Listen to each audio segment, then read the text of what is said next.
దేశం కాని దేశానికి వెళ్ళాడు. ఐగుప్తు దేశంలో ఉన్నాడు. తనకు వివాహమైంది, 2 పిల్లలు పుట్టారు. ఆ ఇద్దరికి ఏమని పేరు పెట్టాడో తెలుసా?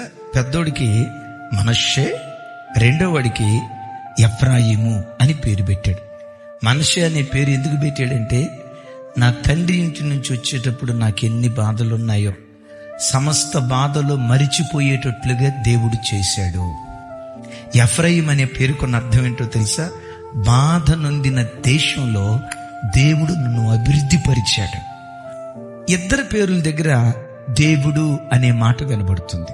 తమ్ముడు, చెల్లి, నేను ప్రకటించిన నా దేవుడు ఎవరో తెలుసా?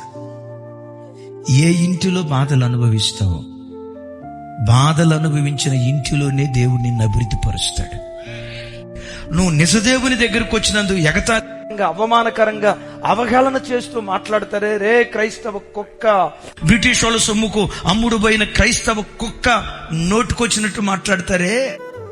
నువ్వు వెళ్తున్న కాలేజీలో నువ్వు క్రిస్టియన్ అయినందుకు కొంతమంది ఎగతాళిగా నీ వైపు చూసి, దాని మొహం చూడు, నుదుట బొట్టు లేదు, దాని మొహం చూడు, చెవులకు ఆభరణాలు లేవు, మొనమోపి దాని మొహం ఉన్నట్టుంది, యవ్వన వయసులో ముసలు తయారైందని కొంతమంది సూటిపోటి మాటలతో నేను బాధ పెడతారే.